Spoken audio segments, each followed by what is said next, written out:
예, 안녕하세요. 저는 울산 문화관광재단 문화도시 팀장 서정민입니다. 평소에 여러분들이 일상 속에서 예술을 경험하시면서 이런 의문이 드셨는지는 모르겠습니다. 우리가 정말 많은 공공기관 그리고 민간에서도 예술이 지원하고 있는데요. 도대체 왜 우리는 예술을 지원해야 되는 걸까? 그리고 그 중에서도 왜 저희와 같은 재단, 공공기관에서는 왜 예술을 공적에서 지원하고 있을까? 라는 의구심이 한 번쯤은 드셨으리라 생각을 하고 있습니다.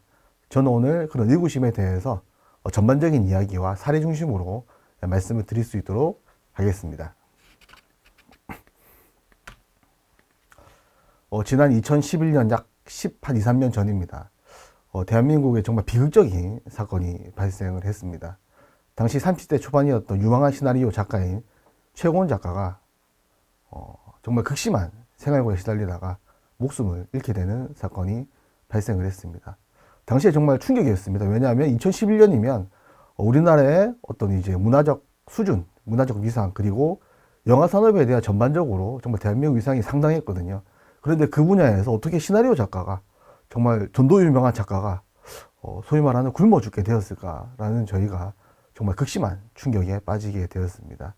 그래서 저희 대한민국이 그 사건을 계기로 예술인 복지법을 2011년도에 제정을 하고 12년부터 시행을 하게 되는 그런 결과를 낳게 되었습니다. 그렇다면 저희는 이런 생각을 할 겁니다.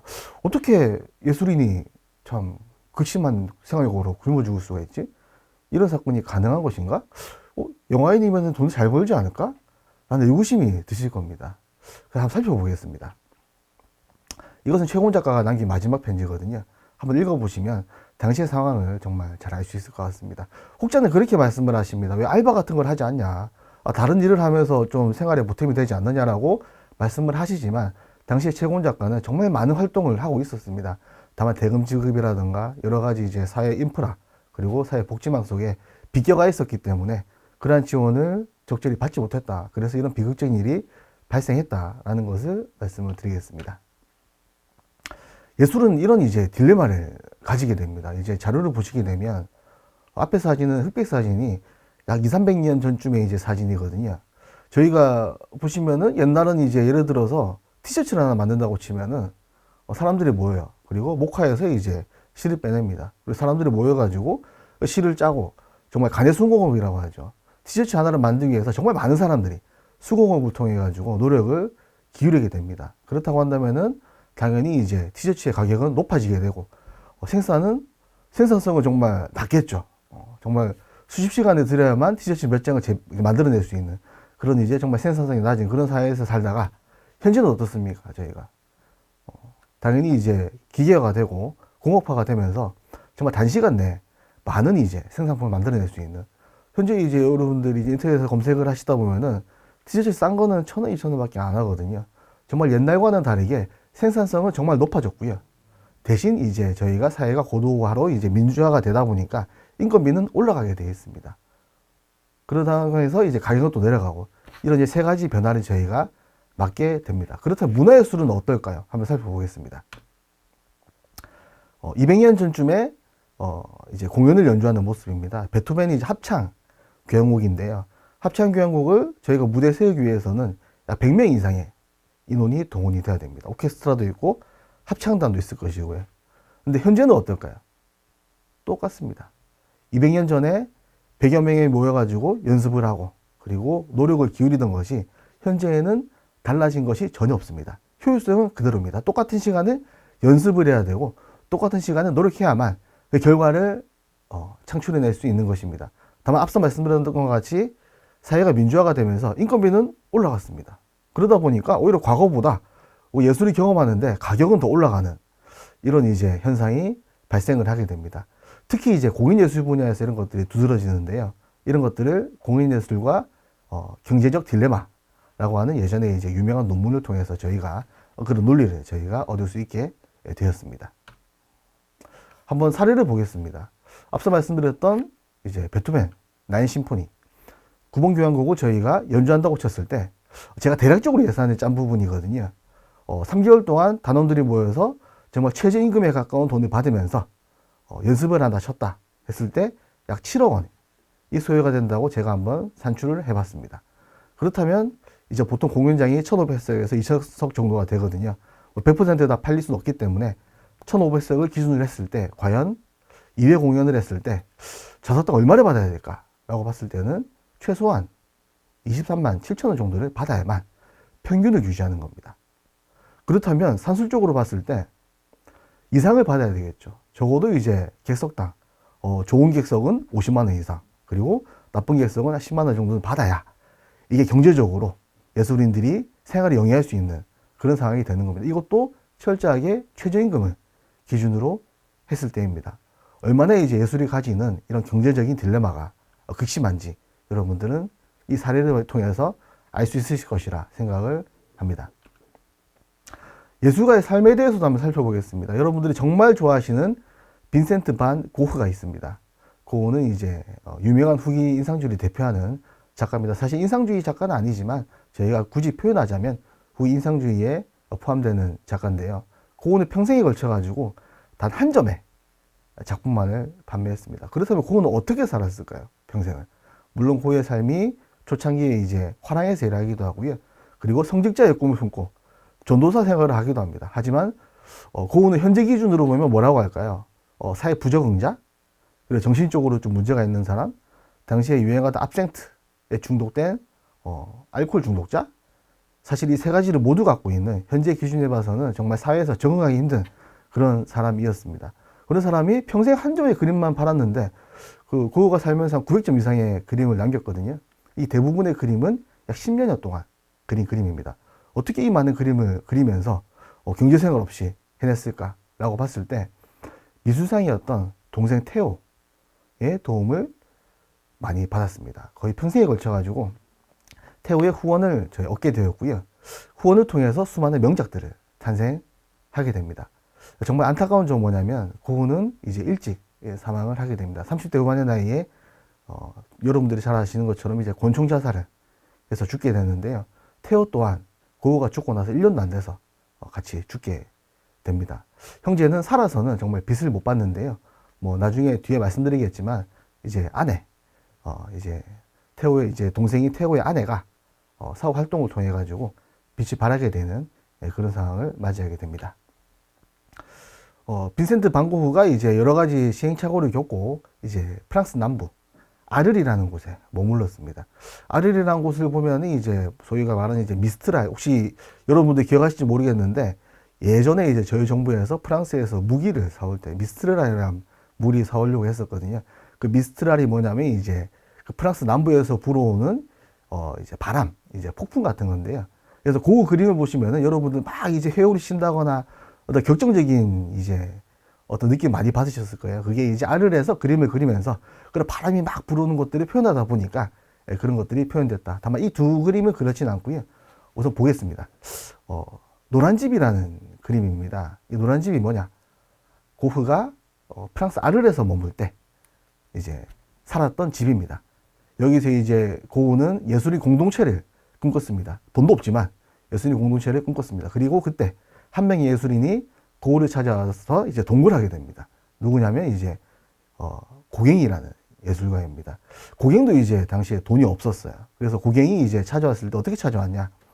동생 이제 테오의 부탁이 있었습니다. 고갱에게 연락을 해가지고 거기 이제 아르리라는 곳에 우리 형이 사는데 형과 같이 좀 지냈으면 좋겠다. 대신에 내가 후원을 해주겠다라는 조건으로 이제 고갱도 고흐와 같이 살게 됩니다. 이게 비극의 시작이었죠. 고흐와 고갱은 서로 안 맞았습니다. 고흐는 보이는 것을 그렸고요. 고갱은 보이지 않는 것을 그렸습니다. 그래서 고갱은 고흐를 많이 무시했어요. 그러다 보니까 서로 성격적으로 안 맞고 이러다 보니까 결국 비극적인 사건이 발생을 하게 됩니다. 고흐가 너무 이제 격분한 나머지 본인의 귀를 자르고 그리고 어떤 여성에게 건네준 뒤에 이제 집으로 돌아와서 이런 큰 사건을 경험하게 되고요. 또 이것을 직접 본 고갱은 다음날 급히 소위 말하는 도망을 가게 됩니다. 이것을 통해서 이제 고흐는 정신병원에 입원을 하게 되고 정신병원에서 정말 수많은 작품을 남겼고요. 그리고 이제 프랑스 북부로 와가지고 곤충자살로 생을 마감하게 되는. 곤충자살도 이게 참 저희가 지금에서 이해할 수 없는 게 보통 이제 곤충을 쏘게 되면 이제 뭐 머리를 쏜다든가 이런 이제 즉시 반응이 올 수 있는 거 소개되잖아요. 고흐는 가슴에 썼습니다. 그래서 많은 해석이 있긴 한데요. 이런 사례들을 통해서 고흐가 얼마나 불안정한 삶을 살았나, 정말 예술인으로서의 삶을 살아가는 게 얼마나 고되었을까, 경제적인 것도 동생의 도움이 없었다면 과연 이 고흐가 활동을 할 수 있었을까에 대한 저희는 깊은 고민을 하게 됩니다. 그 옆에 그림을 보시면은 고흐가 조카를 위해서 그렸던 아몬드 나무입니다. 정말 아름답죠. 그 동생이 테오는 그 조카의 이름을 형 빈센트 이름을 따가지고 똑같이 이제 이름을 지었습니다. 빈센트 빌럼이라는 이제 이름을 지었고, 이 그림을 여러분들이 평소에도 많이 보셨으리라 생각을 하게 됩니다.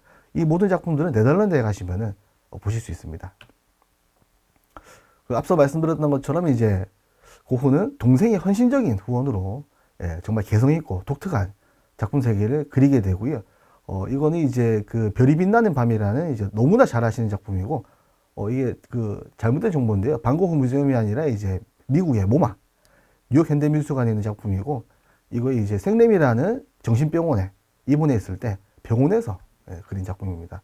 정말 고흐는 어떻게 보면은 참 신기한 인물이죠. 보통은 저희가 아프거나 힘들고 어려울 때는 아무것도 안 하잖아요. 일도 안 하고, 취미생활도 안 하고, 그리고 정말 여유롭게 요양을 하길 바라는데, 고흐는 그 어려운 상황 속에서도 끊임없이 그림을 그려 나갔습니다.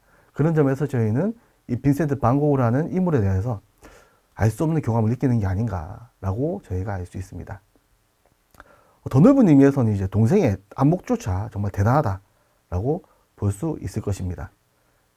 앞서 말씀드렸던 것처럼 이제 고흐와 이제 동생 테오의 죽음 뒤에 이런 빈센트의 작품들은 아내 요한나의 노력으로 빛을 발하게 됩니다. 600여 편 이상이 넘는 이제 편지를 고흐와 테오가 주고받았어요. 주고받으면서 이런 노력들을 통해 가지고 요한나가 세상에 공개하고, 이런 일을 통해 가지고 빈센트가 사후에 빛을 보게 되었다라고 말씀을 드리겠습니다.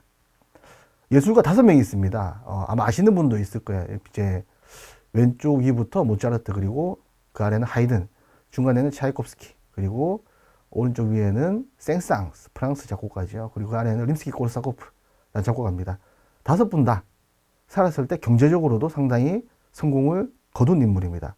하지만 그 이면을 들여다보면은 그 어느 한 명도 예술의 어떤 후원가의 후원 없이 독자적으로 활동을 했던 사람은 거의 없습니다. 오히려 모차르트가 가장 가깝긴 하지만, 하이든은 이제 귀족의 소위 말하는 하인과 같은 음악가였고요. 중간에 차이콥스키는 폰메크라는 부인의 후원을 장기적으로 받았습니다.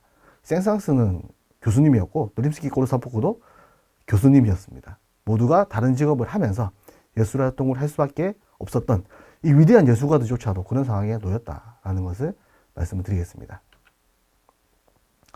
통계입니다. 전국예술대학 현황이 있고, 그리고 이제 서울대 단과대학별 졸업생 취업률도 있고요.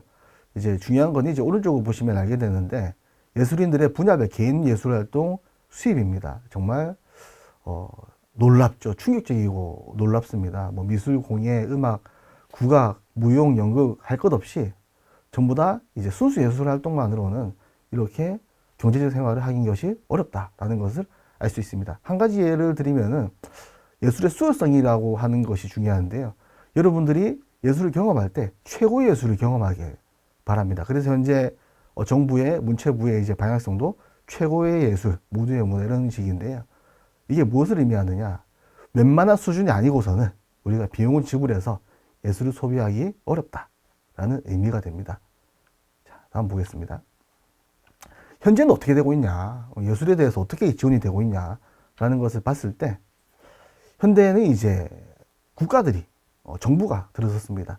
과거에 민족주의를 넘어서 가지고 국가주의가 성립이 돼서 국가에서 지원하는, 국가가 가장 강력한 예술 지원의 주체로 떠올랐습니다. 다만 독재 국가에서는 어떤 프로파간다, 이제 정치선전의 도구로 쓰일 것이고요. 그리고 이전의 냉전 시대에서는 국가 간, 체제 간, 이념 간 경쟁으로서 이제 예술을 활용하면서 지원을 하기도 했습니다. 그리고 현재에서는 보편적인 이제 시민들의 문양효과 증진을 위한 공공재로서 지원을 하고 있습니다. 그렇다면 이런 의문이 드실 겁니다. 예술의 본고장이라는 유럽, 그리고 세계 최강국이라는 미국에서도 여전히 예술에 대해서 지원을 하고 있을까? 과연 어떤 상황일까? 대한민국만 이러나? 의문이 있으실 겁니다. 이게 세계 주요 공연장이거든요. 이제 왼쪽부터 말씀드리면 이제 프랑스 파리에 있는 오페라 가르니에. 여러분들 그 뮤지컬 오페라의 유령 아실 겁니다. 오페라의 유령이 이 공연장 지하를 무대로 펼쳐줄 만큼 정말 유명한 오페라 이제의 성지라고 불릴 만큼 그런 이제 유명한 공연장이고요. 중간에 있는 거는 이제 미국 뉴욕에 있는 메트라고 불리는 메트로폴리탄 오페라입니다. 여기는 좌석수가 3,000석이 넘습니다. 정말 엄청난 규모의 공연장이고요. 그리고 오른쪽에 있는 공연장은 여러분들이 매체에서 많이 들어보셨을 라스칼라, 이제 밀라노에 있는 라스칼라 극장입니다. 라스칼라에서 이제 주역을 한다는 것은 정말 세계 최고의 능력을 인정받았다라고 할 수 있을 것입니다. 이런 이제 공연장들은 유럽의 주요 공연장들의 재정 자립도는 얼마일까요? 재정 자립도라고 하는 것은 저희가 매년 예를 들어서 100억이라는 예산을 투자했을 때 얼마를 벌어들이는가? 100억 투자해서 100억을 벌어들이면 100%겠죠. 그리고 100억 투자해서 200억을 벌어들이면 200%일 것입니다. 어떻게 생각하시나요, 여러분? 한번 보겠습니다. 아마 놀라실 수도 있을 겁니다. 미국은 약 50%입니다. 그리고 유럽은 10에서 45%입니다. 우리가 정말 놀랍죠. 미국 같은 경우는 좀 다릅니다. 미국은 수익을 좀 추구하는 편이기 때문에 그나마 노력해도 50%인데 유럽은 그렇지 않다는 거죠. 앞서 말씀드렸던 것처럼 유럽에 공연장 가시면은 객석당 공연을 3, 40만 원씩 받을 수가 없습니다. 유럽의 문화는 공공재적 성격이 강하기 때문에 정부에서 보조를 해줍니다. 미국 같은 경우는 보조도 있지만 후원금에 의존해서 많이 하는 성격이 있습니다. 이런 것처럼 이제 특히 공연예술에 있어가지고 공적 지원은 필수 불가결하게 이루어지고 있다. 현재라고 해서 과거와 크게 다르지 않다.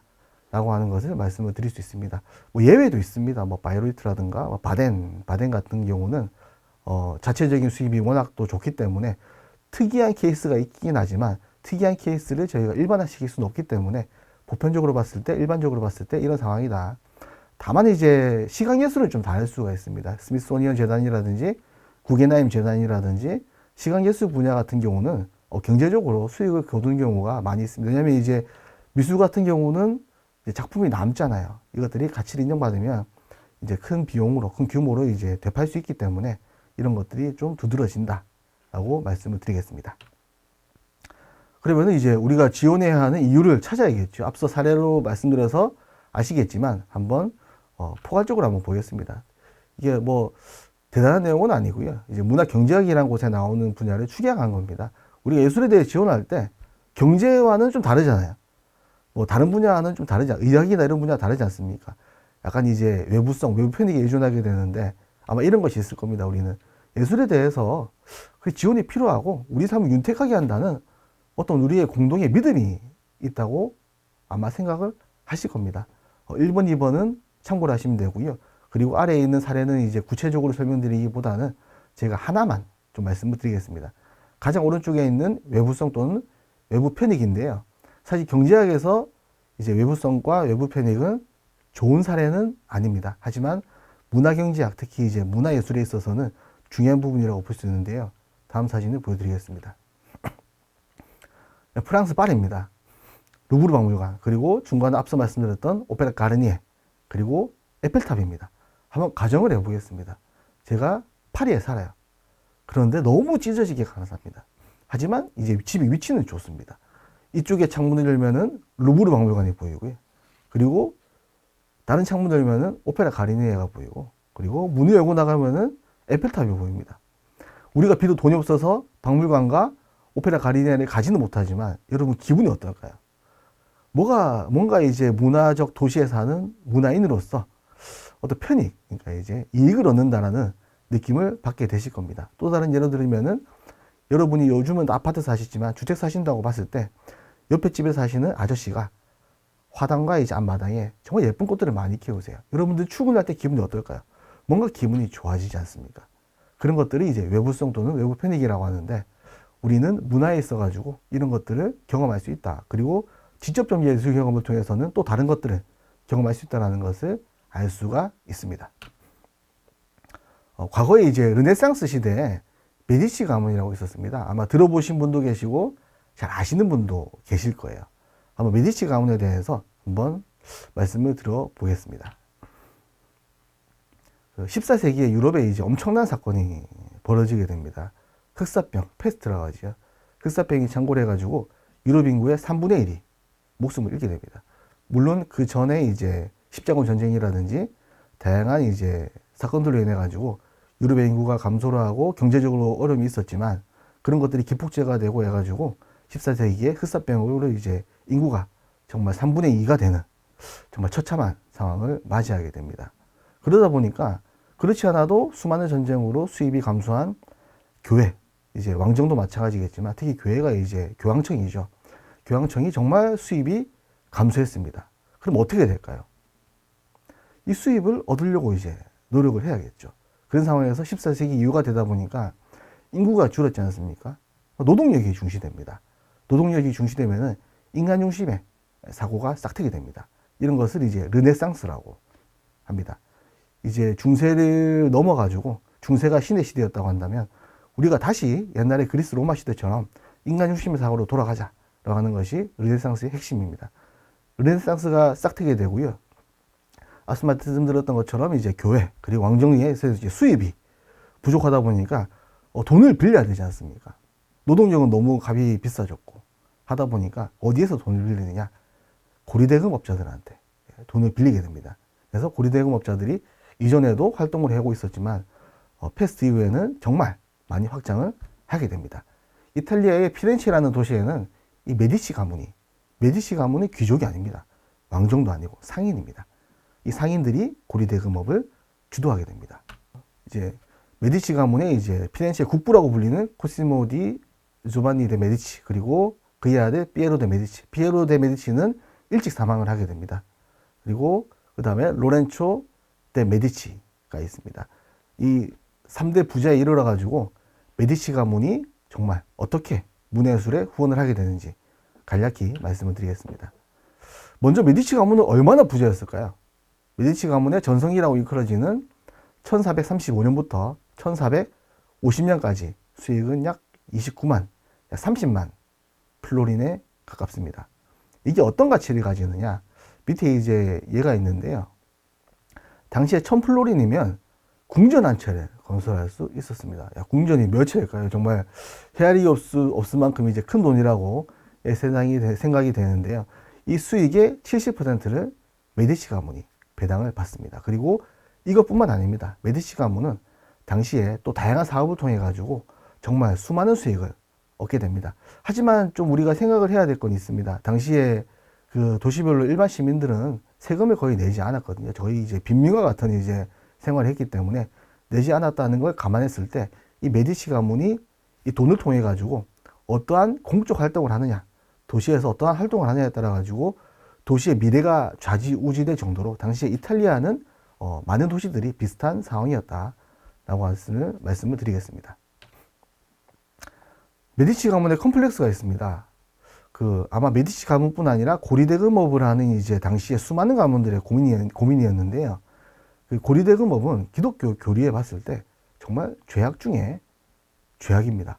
정말 파문을 해야 되는, 그리고 정말 죄악 중에 죄악이고, 고리대금업자들이 그러다 보니까 이 죽음에 가까울수록, 야, 이게 참 어떻게 해야 될까요? 이제 당시에 이 죄가 현재로서는 충격적이죠. 인신매매, 강도보다도 이제 더 최악인 죄가 이제 고리대금업이기 때문에 평생 속죄하면서 갚아야 된다는 압박감에 이 근원이 되었습니다. 그러다 보니까 정말 기부도 많이 하고 후원도 많이 하고 특히 교회 돈도 많이 내고 예배당을 꾸미기도 하고 예배당에 뭐 천장 벽화를 그리기도 하고 당시에 수많은 이제 벽화들 그리고 수많은 이제 예술품들이 많이 이제 고리대금업자들의 주문에서 나왔다라고도 저희가 볼 수 있습니다.